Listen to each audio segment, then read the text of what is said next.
മീഡിയാസിലേക്ക് സ്വാഗതം. എമ്പുരാൻ മോഹൻലാൽ നായകനായി എത്തുന്ന ചിത്രത്തിൻ്റെ ഒഫീഷ്യൽ ടീസർ ഇനി മണിക്കൂറുകൾക്കുള്ളിൽ സോഷ്യൽ മീഡിയയിൽ തരംഗം സൃഷ്ടിക്കാൻ പോവുകയാണ്. അക്ഷരാർത്ഥത്തിൽ സോഷ്യൽ മീഡിയ തീ പടരുമെന്നുള്ളതിന് യാതൊരു സംശയങ്ങളുമില്ല. കാരണം അതുതന്നെയാണ് ഓരോരുത്തരും പ്രതീക്ഷിക്കുന്നത്. എമ്പുരാൻ എന്ന സിനിമ മലയാള സിനിമയുടെ മുഖഛായ മാറ്റാൻ പോകുന്ന ചിത്രമെന്ന് തന്നെ വേണമെങ്കിൽ പറയാം.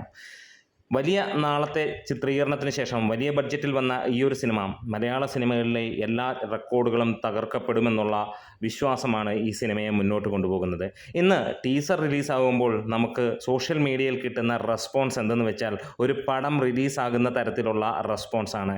അതെ, വെറും 2.5 മിനിറ്റുള്ള ആ ഒരു ടീസറിന് ലഭിക്കുന്ന പ്രേക്ഷക പിന്തുണ കാണുമ്പോൾ അത് തന്നെയാണ് പറയാനുള്ളത്. ഇന്ന് സിനിമ റിലീസാണോ അതോ ടീസർ റിലീസാണോ എന്ന് ചോദിക്കേണ്ടിയിരിക്കുന്നു. അതേ രീതിയിലുള്ള സോഷ്യൽ മീഡിയയിലെ തീ പടർന്നു കയറുന്നതാണ് നമുക്ക് കാണാൻ കഴിയുന്നത്. ഇനിയും വെറും 2 മണിക്കൂറുകൾ മാത്രം അല്ലെങ്കിൽ 1.5 മണിക്കൂർ മാത്രം ബാക്കി നിൽക്കുന്നു സോഷ്യൽ മീഡിയയിലൂടെ ഈ ഒരു സിനിമയുടെ ടീസർ കാണാൻ. ഇന്ന് USA അടക്കം വിദേശ രാജ്യങ്ങളിൽ പല സ്ഥലങ്ങളിലും ഇതിൻ്റെ ലൈവായിട്ടുള്ള പ്രദർശനം ഉണ്ട് എന്നുള്ളതാണ്.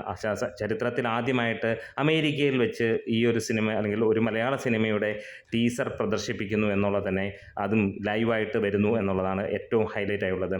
ഇവിടെ ഓരോ ആരാധകരും കാത്തിരിക്കുകയാണ്, ഓരോ വ്യക്തികളും ഈ ഒരു സിനിമയ്ക്ക് വേണ്ടി കാത്തിരിക്കുകയാണ് എന്നുള്ളതാണ് പറയാനുള്ളത്. നിങ്ങൾ ആരൊക്കെയാണ് എമ്പുരാൻ ടീസറിന് വേണ്ടി കാത്തിരിക്കുന്നത്? ഒന്ന് കമൻസിലൂടെ രേഖപ്പെടുത്താം.